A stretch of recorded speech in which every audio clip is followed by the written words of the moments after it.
Hare Nama Hare Nama eva kevalam Kalo nasteva nasteva nasteva gatiranyata.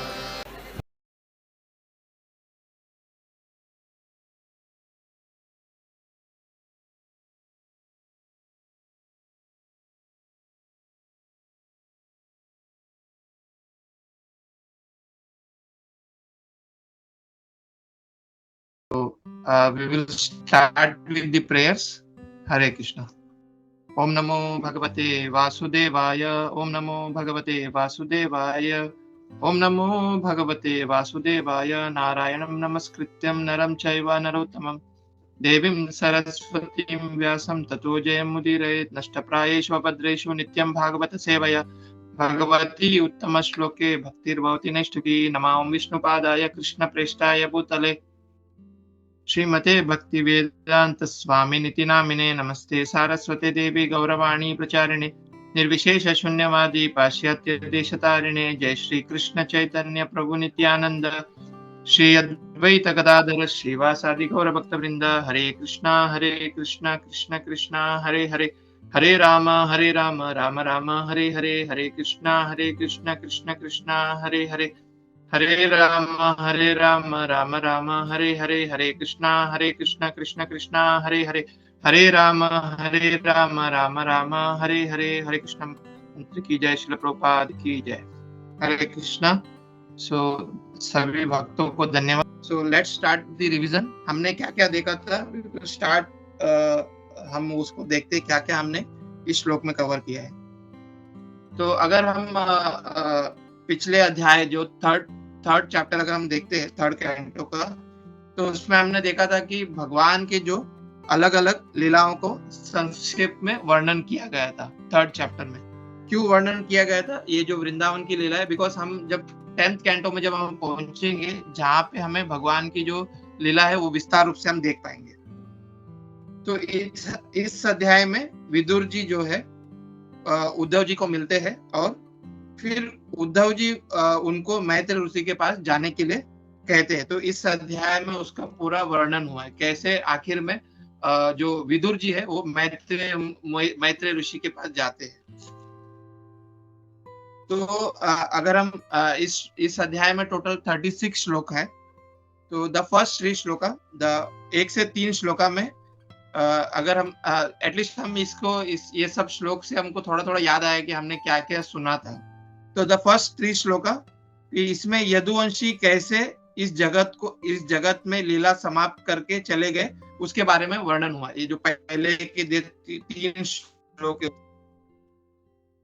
तो ये जो यदुवंशी है इस जगत में लीला समाप्त करके गए, तो ये भगवान के इच्छा अनुसार ही यदुवंशी के जो लोग हैं, क्या हुआ, भगवान की इच्छा अनुसार ये जो यदुवंश के जितने लोग थे वो क्षेत्र में गए थे और वहां पे उन्होंने क्या किया, प्रसाद प्राप्त किए।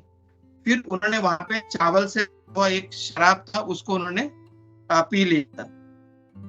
तो ये जो शराब का असर से क्या हो गया कि सब नशे में आ गए। फिर नशे में आने के कारण जो है वो एक दूसरे के ऊपर विवाद करने लग गए और फिर वो एक दूसरे को मार दिए। तो ये जितने भी है ये क्या थे, भगवान के पार्षद थे। तो इसको प्रभुपाद जी ने अपने तात्पर्य में बहुत विस्तार रूप से बताया कि प्रभुपाद जी यहाँ पे बोलते हैं ये जो 3 श्लोकों में प्रभुपाद जी अपने तात्पर्य में क्या बोलते हैं कि जो क्षत्रिय है उनको शराब पीने का कभी कभी शास्त्रों के हिसाब से सहमति दिया गया है। तो यहाँ पे जो क्षत्रिय का मतलब ये जो बोल रहे ये जो कौन से युग की बात कर रहे हैं, जो 5000 साल के जो पहले की जो युग है उसके बारे में यहाँ पे बात हो रहा है। पर प्रभुपाद जी यहाँ पे ये बताते हैं कि जो कलयुग में ये जो डेफिनेटली जो हम जो 4 नियम पालन करते हैं, वन जो नियम है इंटॉक्सिकेशन, मतलब हमें ये जो नियम है उसको हमको तोड़ना नहीं है। तो यहाँ पे कलयुग में इसको वर्जित किया गया है, ये शराब पीना या हम कोई भी नशा करते हैं उसको कलयुग में वर्जित किया गया। तो प्रभुपाद जी इसमें उस तात्पर्य में ये भी हमको समझाते हैं कि ये जो यदुवंशी जो है ये नशा कर रहे हैं, नशा करने के बाद फिर उसके बाद वो एक दूसरे का वाद विवाद करके मार देते हैं। तो हमें ऐसा नहीं समझना चाहिए कि ये जो भी कुछ हो रहा है ये प्रकृति के प्रभाव से होकर हो रहा है। प्रभुपाद जी वहाँ पे क्लियरली कट बताते हैं कि ये जो भी कुछ हुआ, वहाँ पे जो भी कुछ लीला हुई, जिसमें जो यदुवंशी एक दूसरे के साथ विवाद करके वो एक दूसरे को मारने लगे, तो ये पूरा भगवान की इच्छा थी, ताकि वो यदुवंशी को अपने धाम में, जो भगवान का धाम है, उसमें वो भेजा जा सके। तो ये पूरा है, ये जो भगवान की इच्छा अनुसार ही हुआ है। तो वो प्रभुपाद जी अपने तात्पर्य में उसको क्लियर करते हैं। फिर इसके बाद जो 4 से जो 13वां श्लोक है, उसमें भगवान कृष्ण भगवान जो है उद्धव जी और मैत्रेय ऋषि को मिलते हैं। तो ये जो 4 से जो 13 श्लोक है, उसमें ऐसा वर्णन हुआ है कि भगवान जो है अपने परिवार का जो विनाश के इच्छा किए पहले ही, वो इच्छा करने से पहले ही उन्होंने क्या कर दिया, उद्धव जी को उन्होंने आदेश दिया था कि आप कहाँ पे जाइए, आप बद्रिकाश्रम जाइए करके उन्होंने पहले उनको आदेश दिया था। तो ये क्यों उन्होंने आदेश दिया भगवान ने उद्धव जी को, ये हमको आखिर में जो 13वां श्लोक है इसमें पता चलेगा कि क्यों भगवान ने उनको वहां पे भेजा बद्रिकाश्रम में। तो आगे जाकर उद्धव जी, भगवान की जो आज्ञा है, भगवान ने जो बोला है कि उनको बद्रिकाश्रम जाना है, तो जो भी कुछ भगवान ने उनको आदेश दिया, तो उसका जो अनुग्रह करने लगे, उनका जो भी पालन हो, भगवान की जो भी इच्छा थी, भगवान की जो भी आज्ञा थी, उसका वो पालन करने लगे। तो यहाँ पे ये भी वर्णन होता है ये श्लोक के बीच में कि यहाँ पे सरस्वती नदी के बारे में वर्णन हो रहा है, जहाँ पे भगवान कृष्ण सरस्वती नदी के पास आश्रय ले रहे थे। तो प्रभुपाद जी यहाँ पे अपने तात्पर्य में समझाते हैं, यहाँ पे भगवान को श्री निकेतन करके प्रभुपाद जी बताते हैं अपने तात्पर्य में कि श्री निकेतन का मतलब जितने भी बहुत सारे जो भी लक्ष्मियां हैं, वो भगवान के आश्रय में लेते हैं। तो भगवान जो सरस्वती नदी का आश्रय लिया है, तो इसका मतलब उन्होंने कुछ वो यहाँ पे बताना चाह रहे हैं कि ये सब लीलाओं के माध्यम से भगवान ने उस सरस्वती नदी का आश्रय लिया। तो हमें प्रभुपाद जी हमको समझाना चाहते हैं कि भगवान को ऐसे बहुत सारी जो लक्ष्मियां उनका आश्रय लेते हैं, तो भगवान को किसी के आश्रय लेने की जरूरत नहीं है, बट यहाँ पे लीला के माध्यम से भगवान ने सरस्वती नदी का आश्रय लिया। फिर आगे जाकर भगवान की सौंदर्य के बारे में यहाँ पे वर्णन हो रहा है कि भगवान कैसे दिखते हैं। तो वहां पे ये जो है, ये 7वें श्लोक में हमें देख सकते हैं कि भगवान का जो सौंदर्य है उसके बारे में वहां पे वर्णन हो रहा है। तो भगवान कैसे दिख रहे थे, वहां पे ये वर्ड आता है कि श्यामम अवगताम, मतलब भगवान जो है वो श्याम वर्ण के, श्याम उनका जो कलर था वो श्याम रंग का था, और वो कैसा हो रहा था, वो जो सांवला जो रंग है बहुत चमक रहा था, और भगवान ज्ञान और आनंद के सागर है। और वहां पे ये भी वर्णन हुआ कि भगवान की जो आंखें है वो बहुत लाल रंग की थी, और वो बहुत प्रसन्न रूप में थे। और भगवान जो है वहां पे हमने ये सुना था कि भगवान जो है चतुर्भुज रूप में थे, और पीतांबरी उन्होंने वस्त्र पहना हुआ था। फिर आगे क्या बोलते कि भगवान किस तरह से बैठे थे, तो भगवान ने क्या किया था, एक पैर के ऊपर एक पैर डालकर वो बैठे थे, एक पैर के ऊपर एक पैर डालकर वो बैठे थे। और वो किसके सहारा लेके बैठे थे, वो बरगद के जो पेड़ है उसको टिकाकर वो भगवान कृष्ण वहां पे बैठे हुए थे। तो वहां पे आचार्यगण ये वर्णन देते कि ये जो बरगद का पेड़ है वो बहुत छोटा पेड़ था। तो यहाँ पे आचार्यगण ये वर्णन देते हैं कि जैसे कि ये जो सृष्टि है, जो भौतिक सृष्टि है, 1/3 ऑफ दी आध्यात्मिक सृष्टि का 1/3 पार्ट है। तो ये जो छोटा पेड़ इसके लिए बताया जा रहा है, बोलते हैं कि ये जो सृष्टि है उससे बहुत छोटी सृष्टि, तो उसका वो तुलना वहां पे किया जा रहा है बरगद का पेड़ से। ये छोटा बरगद का पेड़ क्यों, भगवान ने उसको टेका कर बैठा हुआ है। फिर आगे ये बताते हैं कि ये जो ये यहाँ पे अभी भगवान ने अपनी लीला यहाँ पे समाप्त करने वाले थे। तो उसी वक्त वहां पे मैत्रेय ऋषि वहां पे पहुंचे जो थे। तो यहाँ पे प्रभुपाद ये वर्णन कर रहे हैं कि ये जो मैत्रेय ऋषि जो है वो व्यास देव के मित्र है, और व्यासदेव की क्यों है, तो वहां पे वर्णन करते हैं कि हाँ, प्रभुपाद जी यहाँ पे पहले ये वर्णन करते हैं कि ये जो मैत्र ऋषि है वहां पे पहुंचते हैं, तो प्रभुपाद जी ये बोलते हैं कि वहां पे इसके लिए नहीं पहुंचे कि ये जो मैत्र ऋषि है बहुत बड़े भक्त थे। मैत्र ऋषि इसके लिए वहां पे पहुंचे क्योंकि उन्होंने कुछ ना कुछ भक्ति किया होगा उनके पूर्व जन्म में, और अज्ञात सुकृति के कारण वो भगवान के समक्ष पहुंचे। और फिर प्रभुपाद जी ये बताते हैं कि ये जो मैत्री ऋषि है ये पराशर मुनि के शिष्य थे, और पराशर मुनि जो है वो व्यासदेव के पिता है। इसके कारण मैत्री ऋषि और व्यासदेव में बहुत मतलब एक बोलते कि ना एक मित्र के रूप में वो एक दूसरे को देखते थे, मैत्री ऋषि और व्यासदेव जी। और फिर मैत्री ऋषि क्या करते, भगवान की जो वचन है उसको सुनने लगते, because he is already there. Maitri Rishi वहां पर पहुंच गए थे जहाँ पे उद्धव जी थे, और जहाँ पे भगवान उस बरगद के पेड़ के वहां पे बैठे हुए थे। तो यहाँ पे प्रभुपाद जी ये भी वर्णन करते हैं कि ये जो मैत्री ऋषि है इनमें बहुत ज्ञान था, पर ये जो ज्ञान था उसके साथ वो ज्ञान मिश्रण भक्ति भी था, वो मिश्रित था। और लेकिन उद्धव जी का ऐसा नहीं था। उद्धव जी क्या थे, वो बहुत शुद्ध भक्त थे, और भगवान इसके लिए उद्धव जी से ज्यादा आकर्षित थे, बिकॉज उद्धव जी थे कि एक बहुत प्रभुपाद जी यहाँ पे अपने तात्पर्य में वर्णन देते हैं कि ये जो ज्ञान मार्ग कितना इम्पोर्टेंट है। तो आप प्रभुपाद जी ये गोपियों का वहाँ पे वर्णन देते कि ये जो गोपियां हैं वो बहुत बड़े ज्ञानी नहीं थे, फिर भी लेकिन भी वो बहुत बड़े ज्ञानी नहीं थे। ये जो गोपियां फिर भी वो भगवान कृष्ण के प्रेम भक्त थे, बिकॉज भगवान कृष्ण के हृदय में गोपियां वास करते थे। भगवान कृष्ण गोपियों के भी हृदय में भगवान कृष्ण वास करते थे। तो यहाँ पे प्रभुपाद जी ज्ञान मार्ग, ये जो ज्ञान मार्ग कितना इंपॉर्टेंस है के बारे में यहाँ पे वर्णन कर रहे हैं। फिर उसके बाद भगवान कृष्ण उद्धव जी से बात कर रहे थे, तो भगवान कृष्ण बोलते हैं, तो यहाँ पे भगवान कृष्ण उद्धव जी का जो पूर्व जन्म है उसके बारे में यहाँ पे बता रहे। इट्स अराउंड 12 एंड 13 श्लोका में बता रहे। तो यहाँ पे भगवान बताते कि जो उद्धव जी थे वो पिछले जन्म में एक वसु थे, और उन्होंने क्या किया था, पूर्व जन्म में उन्होंने भगवान की बहुत प्रार्थना किया था, उसके वजह से उनको आज भगवान का संग मिला।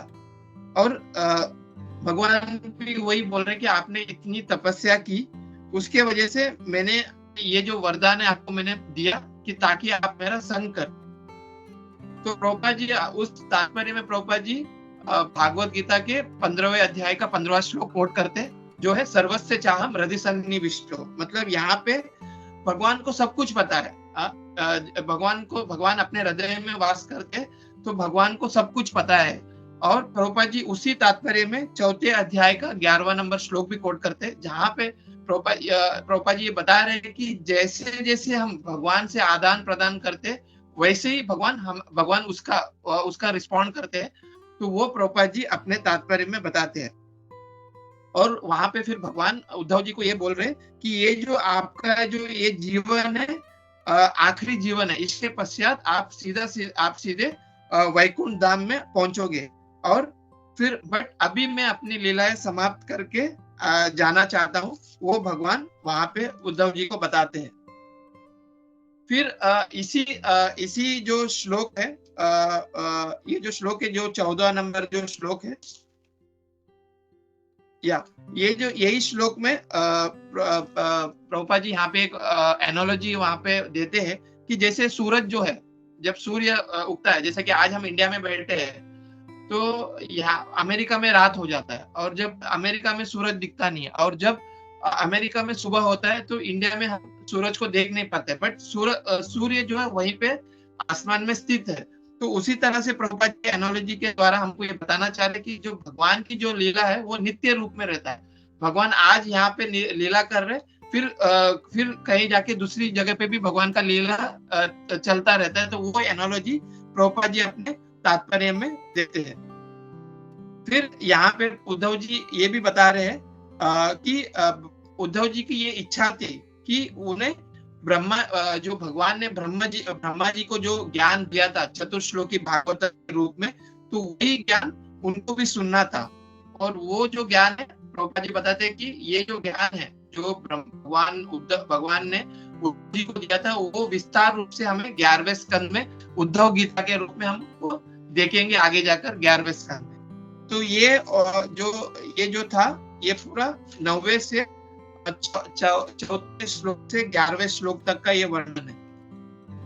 फिर उसके बाद 14 नंबर श्लोक से 18 नंबर श्लोक, जिसमें उद्धव जी जो है वो भगवान के लीला समाप्त करने के कारण वो बहुत विरह महसूस कर रहे थे और वो भगवान से प्रार्थना कर रहे। ये जो है वो 14 नंबर श्लोक से 18 नंबर श्लोक तक आता है। तो उसमें ये बताया जा रहा है कि उद्धव जी यहाँ पे बोल रहे हैं कि भगवान के जो ऐसे आदान प्रदान जो भगवान अभी जो कर रहे हैं, उससे उद्धव जी पूरी तरह से भाव विभोर हो चुके हैं और वो बोल नहीं पा रहे थे और उनकी आंखों से अश्रुधारा बह रही थी उद्धव जी के। फिर आगे उद्धव जी ये बता रहे हैं कि वो ये चाह रहे कि उद्धव जी ये बता रहे, भगवान से बोल रहे कि इस श्लोक में कि वो भगवान की सेवा चाहते हैं, ना कि वो ये जो 4 पुरुषार्थ है उसके बारे में वो सोच रहे हैं। उनको सिर्फ भगवान की सेवा करना है। और उद्धव जी ये भी बताते हैं कि ये जितने भी कुछ भगवान की लीला होती है कि भगवान बोलते हैं कि मैं अजन्मा हूँ, फिर भी भगवान यहाँ पे आकर जन्म लेते हैं, यहाँ पे आकर वो जन्म लेते हैं और भगवान किसी से डरते नहीं, फिर भी वो भगवान अपनी मैया से डरते हैं। तो ये जितने भी लीला जो करते हैं, ये जो साधु संत है उसको समझ नहीं पाते हैं। तो वो ये सिर्फ और सिर्फ शुद्ध भक्ति समझ सकते हैं, वो उद्धव जी भगवान को बता रहे हैं। फिर इन दिस 16वां जो नंबर श्लोक में प्रभुपाद जी हमको ये समझाना चाह रहे कि भगवान कृष्ण को जानना कितना महत्वपूर्ण है, वो प्रभुपाद जी अपने तात्पर्य में बताते हैं। तो वहां पे प्रभुपाद जी 3 पॉइंट कवर करते हैं। एक है कि कृष्ण भगवान को कोई भी पूरी तरह से जान नहीं सकता। फिर दूसरा जो प्रभुपाद जी यहाँ पे बता रहे हैं कि हमें भगवान के बारे में जब ज्ञान मिलता है तो हमें उससे संतुष्ट हो जाना चाहिए, ना कि हम ये सब भौतिक चीजों के ऊपर संतुष्ट रहने से अच्छा हमें जो भगवान की जो ज्ञान मिलता है उसके ऊपर हमको संतुष्ट रहना चाहिए। फिर तीसरा जो पॉइंट प्रभुपाद जी वहां पे ये कवर कर रहे हैं कि हमें जो आनंद किससे प्राप्त करना चाहिए, भगवान की हरि कथा और भगवान के जो जप, उससे हमको आनंद हमको प्राप्त करना चाहिए। ये जो 3 पॉइंट है वो प्रभुपाद जी अपने तात्पर्य में कवर करते हैं। फिर उद्धव जी आगे बोलते हैं कि भगवान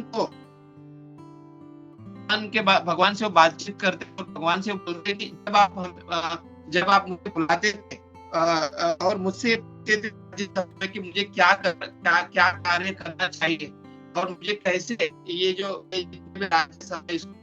इसको निभाऊं, तो भगवान स्वयं उद्धव जी को पूछते थे। तो इससे उद्धव जी बोलते बहुत भ्रमित, क्योंकि आपके अंदर आप पूर्ण भगवान हो, फिर भी आप मुझसे पूछ रहे हो कि कैसे कार्य करना चाहिए। तो ये उद्धव जी भगवान को बोल रहे हैं। फिर आखिर में 18 नंबर श्लोक में भगवान उद्धव जी भगवान को बोल रहे कि जो ज्ञान आपने ब्रह्मा जी को दिया था उसे मुझे विस्तार पूर्वक सुनाइए करके उद्धव जी भगवान को आग्रह करते हैं। तो यहाँ पे प्रभुपाद जी हमको ऐसा समझाते हैं कि ये जो भौतिक आकर्षण जो है हमें किसके प्रति होना चाहिए, भौतिक आकर्षण कि ये जो शुद्ध भक्ति का लक्षण क्या होना चाहिए कि ये जो भगवान के जो हरि कथा या भगवान के जो नाम का जो जप है उसके ऊपर ही हमको आकर्षण होना चाहिए और हम कभी भी विचलित नहीं होना चाहिए। अगर विचलित होना है तो हमको कहाँ पे होना चाहिए, जब अगर हम जप नहीं करते, जब हम भगवान का नाम स्मरण नहीं करते या भगवान के बारे में सुनते नहीं है, तब जाके हमको विचलित होना चाहिए कि अरे आज मैंने जप नहीं किया या भगवान के बारे में नहीं सुना, वो तब जाके हमको विचलित होना चाहिए। वो प्रभुपाद जी अपने तात्पर्य में समझाते हैं। इसमें यह आता है कि भगवान कृष्ण ने उद्धव जी को आदेश दिया कि वो बद्री का आश्रम की ओर जाए और फिर उद्धव जी 19 to 22 श्लोक है उसमें वर्णन आ रहा है। तो यहाँ पे भगवान अपने बारे में पहले बोलते हैं कि भगवान का ज्ञान सुनकर यहाँ पे उद्धव जी बहुत भगवान जो बोल उसको सुनकर यहाँ पे उद्धव जी अपने आप को महसूस कर रहे हैं। तो यहाँ प्रभुपाद जी ये समझाते हैं कि जो लोग अपने तात्पर्य में समझाते हैं कि जो लोग जानबूझकर ये जो भगवान का जो ज्ञान है उसको जानबूझकर अपने हिसाब से बताते हैं या लोगों का मार्गदर्शन ना कर भ्रमित करते हैं, ऐसे लोग क्या होते हैं, नरक में जाते हैं। वो प्रभुपाद जी अपने तात्पर्य समझाते हैं। और जो लोग ऐसे ज्ञान को बांटते या ऐसे जो ज्ञान को गलत तरीके से मार्गदर्शन करते हैं, तो हजारों जन्म तक उनको भगवान का भक्ति नहीं प्राप्त होता है। तो वो प्रभुपाद जी अपने तात्पर्य समझाते हैं। उसके लिए प्रभुपाद जी अपने तात्पर्य में भगवद गीता का 16वें अध्याय का 20वां जो श्लोक है उसको कोट करते हैं वहां पे। फिर उसी तात्पर्य में 20वें नंबर के श्लोक में तात्पर्य में यहाँ पे चैतन्य महाप्रभु का भी वर्णन हो रहा है कि चैतन्य महाप्रभु बोलते हैं कि ये जो श्रीपाद शंकराचार्य है वो मायावाद के बारे में बोलते हैं, पर मायावाद के बारे में बोलने का उनका उद्देश्य क्या है उसका वर्णन प्रभुपाद जी अपने तात्पर्य में समझाते हैं। फिर यहाँ पे 21 जो श्लोक है उसमें भगवान की जो सेवा करने से हमारा भगवान का जो सेवा करने से जितने भी हमारा विरह है वो दूर हो जाता है। इसलिए हरे कृष्ण प्रभु जी। तो आवाज बहुत ब्रेक हो रहा है, सिर्फ के लिए है या सभी एवरीबॉडी हैविंग दैट प्रॉब्लम? आवाज बहुत ब्रेक हो रहा है। ये मुझे भी आई थिंक बहुत ज्यादा ब्रेक हो रहा है तुम्हारा आवाज। ओके हरे कृष्णा प्रभु, अभी आ रहा है प्रभु आवाज? I think I don't know network का कुछ इशू है। हरे कृष्णा प्रभु। हाँ हरे कृष्णा। हाँ प्रभु अभी आ रहा है आवाज प्रभु? अभी ठीक है, बीच में आ रहा है जा रहा है, ऐसा हो रहा है। शायद मैं माइक से दूर उसके वजह से शायद। Yeah Prabhu, so I will continue Prabhu. Okay yeah Prabhu. तो यहाँ पे जैसे कि 21 जो नंबर श्लोक है उसमें भगवान की सेवा करने से मतलब भगवान की सेवा करने से कैसे हमारा विरह दूर होता है उसके बारे में यहाँ पे बताया गया है। इसके लिए अभी उद्धव जी क्या कर रहे हैं, बद्रिका आश्रम की ओर जाते हैं और जो भी कुछ भगवान का जो आदेश है उसको वो पालन करने से, यहाँ पे प्रभुपाद जी ये समझाते कि जब हम भगवान के और भक्तों का जब हम आदेशों का पालन करते हैं तब उसका मतलब ये है कि हम लोग ने भगवान और भक्तों का संग कर रहे हैं। तो ये हम उस श्लोक में प्रभुपाद जी हमको बताते हैं। फिर आगे जाकर बद्रिका आश्रम के बारे में यहाँ पे वर्णन हो रहा है कि बद्रिका आश्रम में ये जो नर नारायण जो ऋषि है वहां पे प्राचीन काल से वहां पे तपस्या कर रहे हैं और हम सभी जीवों का उद्धार करने के लिए वहां पे वो तपस्या कर रहे हैं। तो कैसे हम हमारे लाइफ को बिताना है वो हमको यहाँ पे सिखाया जा रहा है। तो वहां पे प्रभुपाद जी अपने तात्पर्य में ये वर्णन कर रहे हैं कि ये जो बद्रिका आश्रम है ये 5000 पहले से भी इसका महिमा हम देख सकते हैं। और ये जो बद्रिका आश्रम ये मुख्य धाम है और प्रभुपाद जी ने ये जो 4 धाम है उसके बारे में वर्णन करते हैं कि ये जो 4 धाम कौन से एक तो बद्रिका आश्रम है, रामेश्वरम, जगन्नाथपुरी और द्वारका। तो ये जो 4 धाम के बारे में अपने तात्पर्य में प्रभुपाद जी वहां पे वर्णन करते हैं। और ये जो बद्रिका आश्रम जो धाम है ये प्रमुख धाम है करके प्रभुपाद जी यहाँ पे बताते हैं। फिर 23वें से 27 जो श्लोक है उसमें विदुर जी अभी उद्धव जी से ज्ञान प्राप्त कर रहे हैं। ये जो 23वें नंबर श्लोक से 27वें नंबर श्लोक में तो यहाँ पे ये बताया जा रहा है कि कैसे ये जो ज्ञान है वो ज्ञान प्राप्त करने से हम हमारे जीवन से दुख को नष्ट कर सकते हैं। उसी तरह से जब उद्धव जी जब ये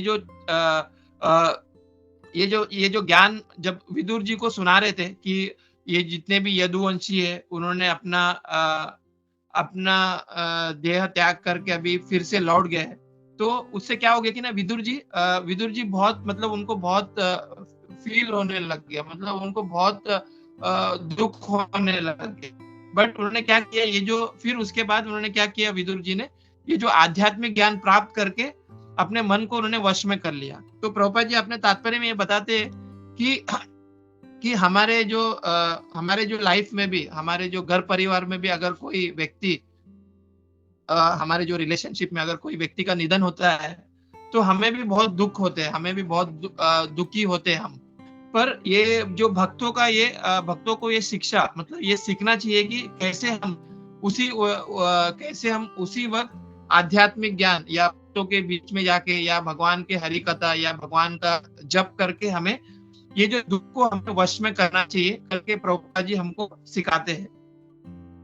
फिर इसके बाद कैसे उद्धव जी जो महाभागवत, उनसे कर अभी विदुर जी प्रेमावश उनसे भी प्रश्न पूछ रहे हैं। तो यहाँ पे प्रभुपाद जी ये समझाते हैं कि ये जो उद्धव जी जो है उनकी जो आयु है वो लगभग भगवान कृष्ण के समान है, पर विदुर जी जो है उनकी जो आयु है वो भगवान कृष्ण के पिता जो वसुदेव जी है उनके समान थे। उनके आयु के समान थे जो विदुर जी की आयु थी। तो प्रभुपाद जी ये बता रहे कि वहां पे उद्धव जी, उनको ऐसा नहीं लगा कि मुझे इनको अपना शिष्य बनाना चाहिए करके, उनको ऐसा लगा नहीं वहां पे उद्धव जी को। तो फिर प्रभुपाद जी आगे ये बताते हैं आगे के जो श्लोक में कि जो विष्णु भक्त जो रहता है वो हमेशा उनका एक ही कार्य होता है कि किस तरह से हम दूसरों की सेवा करें। तो प्रभुपाद जी अपने तात्पर्य में ये बताते हैं कि मानव समाज में जो भी कुछ कार्य है, अगर हम आध्यात्मिक कार्य अगर करते हैं तो उससे सभी जो जीव है वो संतुष्ट हो सकते हैं। तो यहाँ पे एक उदाहरण ये भी आता है कि मर्यादा व्रति कर्म, जैसे कि हम यहाँ पे उद्धव जी से हम सीखते हैं कि कैसे हम हमारे जो वरिष्ठ जो जैसे विदुर से कैसे वो अभी ये कर रहे हैं कि विदुर जी इतने मतलब एज में वो हालांकि बहुत बड़े थे उनसे, तो कैसे हमें ये जो मर्यादा व्रति कर्म है उसको कैसे पालन करना चाहिए।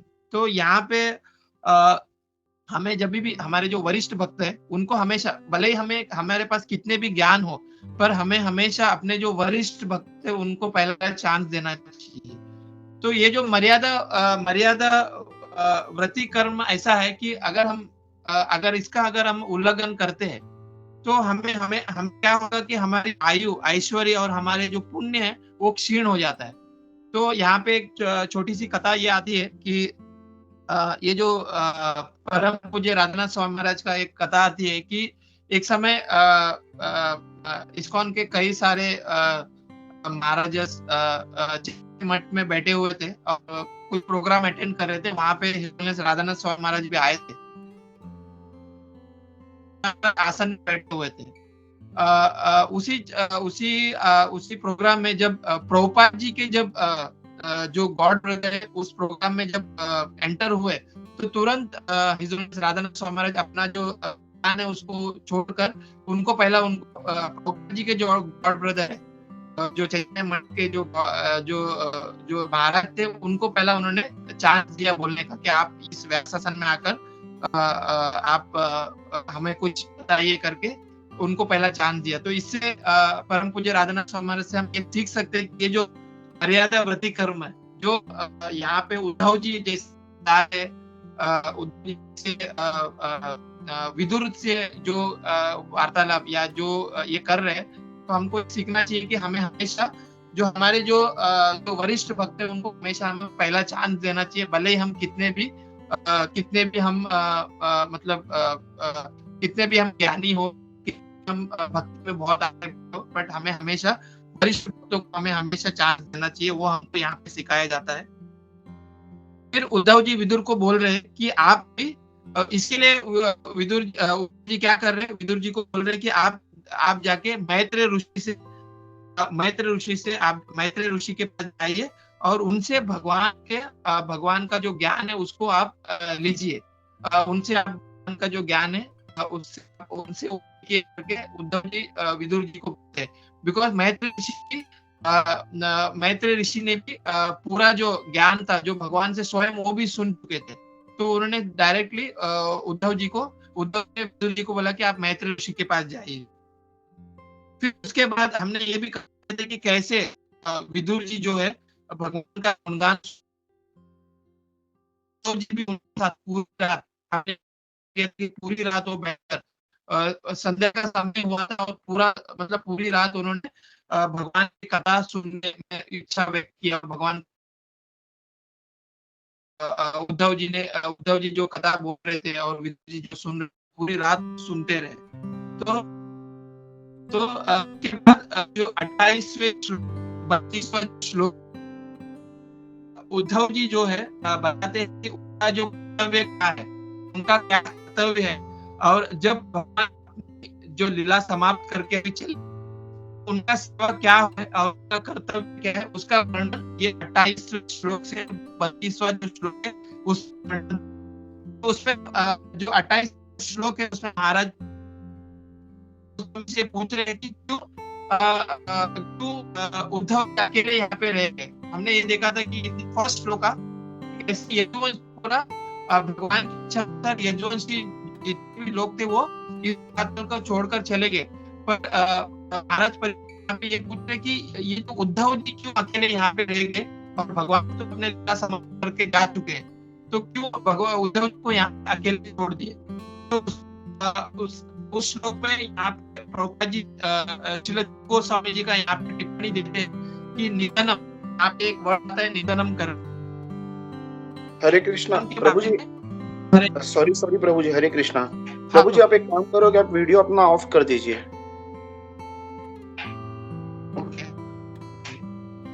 और माइक थोड़ा पास में पकड़ो, वीडियो ऑफ कर दीजिए ताकि नेटवर्क आपको ऑडियो के लिए नेटवर्क अच्छा मिलेगा। या thank you Prabhu, thank you so much. तो यहाँ पे जो श्लोक है 28वां जो नंबर श्लोक है उसमें प्रभुपाद जी ने श्रील जीव गोस्वामी जी के टिप्पणी को यहाँ पे वर्णन करते हैं। वहां पे निधनम करके जीव गोस्वामी जी बताते हैं कि का वर्ड क्या है, वो अर्थ क्या है कि भगवान का जो धाम है वो सर्वोत्तम जो धाम है उसका नाम ही निधनम करके जीव गोस्वामी जी यहाँ पे बता रहे हैं। और ये जितने भी पार्षद थे वो भगवान के धाम में चले गए। फिर यहाँ पे आगे यहाँ पे अभी भगवान कृष्ण का जो क्यों मतलब उद्धव जी को यहाँ पे छोड़कर गए भगवान कृष्ण, उसका यहाँ पे वर्णन हो रहा है कि भगवान कृष्ण ये ऐसा सोच रहे हैं कि उद्धव जी जो है वो प्रमुख भक्त है और अगर मैं उनको ये सेवा देता हूँ कि ये जितने भी ज्ञान जो और मेरी जो लीलाओं के बारे में अगर मैं उद्धव जी को बताता हूँ तो उद्धव जी क्या करेंगे, ये जो ज्ञान और ये जो लीला जो है भगवान की जो मेरी लीला है उसको दूसरे भक्तों को बांट सकते हैं यहाँ पे रहकर। वो उसके वजह से यहाँ पे बता रहे कि उद्धव जी को यहाँ पे वो भगवान ने नियुक्त किया कि उद्धव जी यहीं पे रहे ताकि वो जितने भी जो ज्ञान है वो लीला है वो दूसरे को सुना सके। इसके वजह से वहां पे हमने देखा था कि प्रभुपाद जी ने अपने तात्पर्य में भक्ति रसामृत सिंधु का जो श्लोक है यस्य हरे दास्य उसका उन्होंने कोट किया। वहां पे ये बता रहे कि प्रभुपाद जी कि जो भी कोई शुद्ध भक्त है जो अपने शब्द से, अपने मन से, अपने शरीर से जब भगवान की भक्ति करते हैं तो उनको क्या कहा जाता है कि जीवन मुक्तो। ये हमने वहां पे कवर किया था कि उनको जीवन मुक्त करके उस भक्त को जाना जाता है। तो ये 28वें से 32वां जो श्लोक है उसमें बताया जा रहा है। At the end last part है इस अध्याय का 33 नंबर से जो 36 जो श्लोक उसमें ये बताया जा रहा है कि विदुर जी अभी क्या कर रहे हैं, भी उन्होंने ज्ञान प्राप्त किया था उसका आगे वो कैसे उसको निभाते हैं और उससे बारे में यहाँ पे बताया जा रहा है। तो ये जो 32वां जो नंबर श्लोक है 32वां नंबर जो है उसमें ये जो भी शिक्षा जो उन्होंने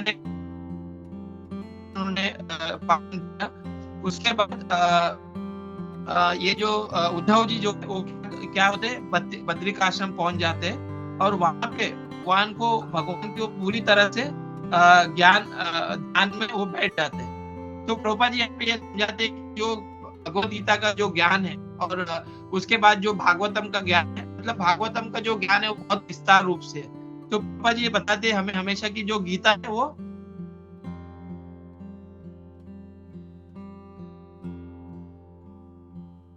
अध्ययन करना चाहिए करके बताते हैं। और प्रभुपाद जी भी बताते कि ये इतना सुलभ नहीं है, अगर के बिना हम ये जो ज्ञान है उसको अर्जित नहीं कर सकते। तो प्रभुपाद जी वो अपने पर्पट में बताते हैं।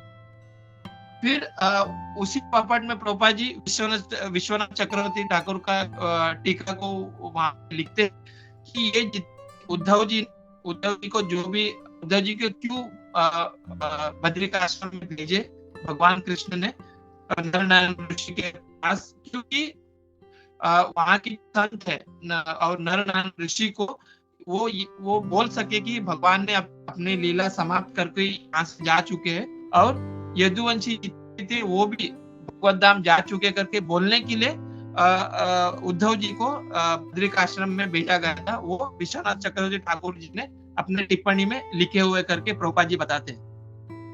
फिर विदुर जी अभी क्या करते हैं कि जितने भी उन्होंने उद्धव जी से जो कुछ भगवान के बारे में सुना था वो सुनकर उनकी अभी मतलब उनकी भी भक्ति और तीव्रता बढ़ने लग गई। और प्रभुपाद जी यहाँ पे अपने तात्पर्य में बताते हैं कि हमें हमेशा ये जो अगर हम भगवान की नाम के ऊपर अगर या भगवान की कथा के ऊपर अगर हम आकर्षित नहीं होते तो हमें एक जीवन के समान है करके प्रभुपाद जी अपने तात्पर्य में बताते हैं। फिर उसके बाद हमने कल ये श्लोक कवर किया था, प्रभु जी ने बहुत अच्छे से कवर किया श्लोक को, कि विदुर जी जो है अभी जोर जोर से रोने लगे। क्यों वो रोने लगे? कि जब भगवान ने अपना लीला समाप्त करके यहाँ पे जा रहे थे यहाँ से, तो उन्होंने किसको याद किया? उन्होंने स्वयं विदुर जी को यहाँ पे याद किया। तो ये जब उन्होंने सुना कि मुझे भगवान ने याद किया करके, तो इससे वो उनके अश्रु बहने लगे और वो बहुत जोर जोर से रोने लगे। तो प्रभुपाद जी अपने तात्पर्य में बताते हैं कि रोना जो है आध्यात्मिक भक्ति के लिए सबसे उत्तम पदवी है। अगर हम रोते हैं तो जब हम भगवान के प्रेम पूर्वक भाव से अगर हम जब रोते हैं तो उससे हमें पता चलता है कि हमारी भक्ति सार्थक है। तो इससे हमें पता चलता है। तो प्रभुपाद जी ये भी समझाते हैं कि हमें ऐसा नहीं कि भक्तों के सामने या किसी के सामने रोना, ऐसा नहीं है। हमें अकेले में जब हम भगवान का जब स्मरण करते हैं, तो जब वो भगवान का स्मरण करके, भगवान का जब लीला स्मरण करके जब हमारी आंखों से जब अश्रु बहती है, तब हमें समझना चाहिए कि हमारा जो भक्ति है वो सार्थक हुए। तो वो हमें प्रभुपाद जी अपने तात्पर्य में बताते हैं। फिर प्रभुपाद जी आगे ये जो श्लोक है उसमें बता रहे हैं कि जो विदुर जी क्या है, विदुर जी अभी गंगा तट पर पहुंचते हैं और वहां पे वो मैत्रेय ऋषि से भेंट करते हैं। तो जो आदेश उनको मिला था कि उद्धव जी ने जो आदेश उनको दिया था कि आप गंगा के तट पर जाइए, वहां पे आप मैत्रेय ऋषि से आप प्राप्त करिए करके उनको जो आदेश दिया था। तो ये जो आखिरी जो श्लोक है उसमें विदुर जी अभी गंगा तट पर पहुंच रहे हैं और वहां पे वो मैत्रेय ऋषि से मिलते हैं। फिर अगला जो हमारा अध्याय है कि कैसे विदुर जी और मैत्रेय ऋषि के बीच में जो संवाद है उसके बारे में हम अगले अध्याय में देखेंगे। तो ओवरऑल ये जो था शॉर्ट में मैंने जो कुछ पढ़ा वो कि मैं यहाँ पे बोलने का प्रयास किया कि जितना कुछ पॉइंट कवर कर सकूं, ताकि हम मतलब हमें याद रहे हमने क्या क्या देखा था अध्याय में। तो यहीं पे मैं अपने वाणी को विराम दूंगा। हालांकि बहुत कुछ मैंने मिस किया, बिकॉज ऑलमोस्ट 36 श्लोका है इसमें, बहुत कुछ यहाँ पे समझाते पर्पट में भी। तो हमारे जो दूसरे they want to add something on this. Srila Prabhupada Jai Guru Maharaj. Hare Krishna.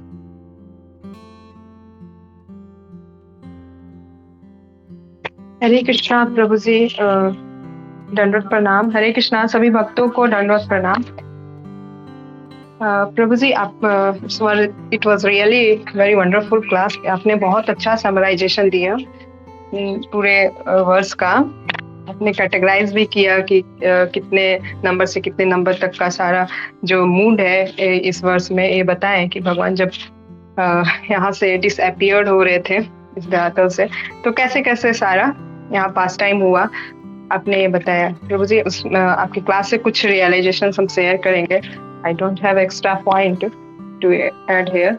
So प्रभु जी, आपने ये जो मर्यादा व्यतिक्रमण के बारे में बताया, तो मधुसूदन प्रभु जी हम अभी हमें IDC कोर्स में ये बता रहे थे कि एक बार हिज होलीनेस राधानाथ स्वामी महाराज और हिज होलीनेस जयपताका स्वामी महाराज दोनों का क्लास जो था सेम टाइम होने वाला था, और इसके लिए राधानाथ स्वामी महाराज को जो हॉल दिया गया था वो बहुत बड़ा दिया गया था, क्योंकि लोग जो हैं उनसे सुनने के लिए बहुत ही ईगर होते हैं, और हम गुरु महाराज जो हैं उनसे उनके लिए थोड़ा एकोमोडेशन का जो था वो हॉल थोड़ा छोटा था। तो इस तरह से जब राधानाथ स्वामी महाराज को पता चला कि गुरु महाराज जो है क्लास देने वाले हैं, तो उन्होंने अपना क्लास को कैंसिल कर दिया, और इस तरह से, और यहाँ पे जो अपना जो शिष्टाचार जो है और एक हमारे अंदर का जो एटिकेट्स है जो हमारा होना चाहिए, वो चीज यहाँ पे दिखाया गया है कि हम कितने भी ज्ञानी और कितने भी बहुत फेमस क्यों ना हो, लेकिन हमें अपने बड़ों के सामने जो है हमेशा एक शिष्टाचार में रहना चाहिए, और वहाँ पे अपने आप को तेज अपने जो ज्ञान और अपने ये जो इंटेलिजेंस बुद्धि का ये प्रदर्शन नहीं करना चाहिए। तो ये चीजें जो हम लोग को इसमें बहुत अच्छा सीख मिल रहा है मिला इस वर्ष में। और आपने ये जो बताया कि जो भगवान के प्रति जो हमारा जो डिवोशनल सर्विस होता है, जितने एक्सटेंड में हम डिवोशनल सर्विस करते हैं उतना ही हमें रेसिप्रोकेशन मिलता है भगवान से, जो कि आपने वर्स भी कोट किया था भगवत गीता से। ये चीज अच्छा लगा प्रभु जी। और लीला के बारे में बताएं कि भगवान का जो लीला है वो अद्वितीय है और वो पार एक्सीलेंस है। वो हमारे जो इस मटेरियल जो ये ज्ञान बुद्धि है उससे हमारे समझ से बाहर है, और इसके लिए हमें ज्ञान और ये योग और इस सब की जरूरत नहीं है। जैसे कि आपने बताया कि बहुत बड़े बड़े योगी भी हैं जो भगवान श्री कृष्ण के लीला को सही तरह से नहीं समझ पाते, जबकि जो गोपियां हैं जो कि यहाँ पे बताए प्रभुपाद बताए कि उनके पास जो ज्ञान जो है वो उन योगियों से कम है, उनके पास कोई ज्ञान वगैरह नहीं है, लेकिन उनके अंदर जो भगवान के प्रति जो सेवा है, सेवा भाव वो अधिक है, जिस कारण से गोपियां जो है भगवान की लीला को बहुत अच्छे ढंग से समझ पाती है, और भगवान भी गोपियों के साथ जो उनका रेसिप्रोकेशन है काफी अधिक है, मतलब बहुत ज्यादा है। तो ये चीज बताएं इस वर्ष में आपने प्रभु जी। तो thank you for class Prabhu ji. Hare Krishna. Yeah, thank you so much Megha Mataji for adding that point Mataji. Thank you so much once again Mataji. Hare Krishna, Srila Prabhupada की जय माताजी।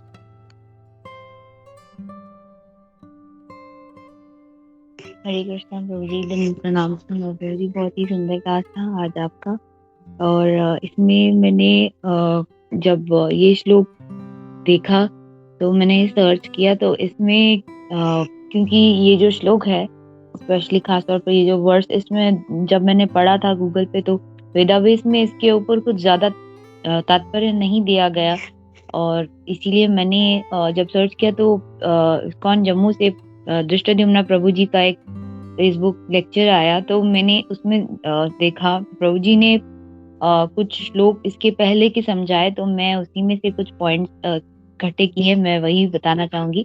पहले तो प्रभु जी ने बताया कि जो बद्री का आश्रम, जो बद्रीनाथ है वही बद्री का आश्रम है, और इसमें मैं ये ऐड करना चाहूंगी जो प्रभु जी के इसका पिछला श्लोक जो था उसमें प्रभु जी ने कुछ पॉइंट्स बताए, तो वो उसमें मैं ये शेयर करना चाहूंगी कि उन्होंने जैसे बताया कि जब विदुर जी जाते हैं और उनको जब पता चलता है कि भगवान ने अंतिम समय में जाते समय उनका स्मरण किया, तो विदुर जी चिल्ला के मतलब रोने लगे। तो जैसे तात्पर्य में भी ये बताया गया है कि ऐसा जब होता है तो ये जो है भक्ति में अग्रसर होने के जो अंतिम ये अंतिम चरण है और इसका संकेत भी है। तो प्रभु जी समझा रहे थे कि ये जो एक्सटेसी का जो भाव है, इसमें ये प्रभुपाद जी हमें समझा रहे हैं। और ये जो है, ये एक भाव ऐसा है कि ये ऐसा नहीं है कि हम लोगों को दिखाने के लिए ढोंग करें, लेकिन ये हमें सच में आना चाहिए। और कई बार हम देखते हैं कई भक्तों को कि जैसे संकीर्तन में हम जाते हैं या कुछ, तो सच में प्रभु जी समझा रही थी कि इतने अश्रु बहते हैं, कि इतने अश्रु बहते हैं कि नदियां जैसे। तो वो जो है ऐसा भाव जो रियल में, जैसे आपने भी अभी कहा कि जो प्रभुपाद जी ने कहा कि जो ऐसा नहीं है कि हम 2 लोगों को दिखाने के लिए, बल्कि जब हम खुद अकेले में चैंटिंग कर रहे होते हैं या अकेले में कुछ ऐसा हमारे साथ होता है जो असल में हमारे जो अश्रु निकलते हैं, उस समय वही सार्थक होता है और वही असल होता है। असल को नकल की जरूरत नहीं होती। तो वो भगवान के लिए हमारा सच्चा भाव होता है और उसी के लिए हमें वेट करना चाहिए। और प्रभु जी कह रहे थे कि अगर ऐसा 50% भी अगर हमें आता है तो वो बहुत अच्छा संकेत है। तो प्रभु जी यही कुछ पॉइंट्स मुझे इसमें से समझ आए, तो मैंने आपके समक्ष रखे। हरे कृष्ण। या हरे कृष्णा, जय माता जी। Thank you much adding the point माता जी बद्रिकाश्रम के बारे में। तो thank you so much. Although we revision, हमने ये सब अध्याय का रिवीजन किया जो चौथे अध्याय का। So it was thanks to Sadhu Sangh group की, फिर से वो जो कुछ हमने पढ़ा था वो एक बार वापस रिमाइंड हुआ। Thanks once again. Hare Krishna. तो श्री प्रभुपाद की जय।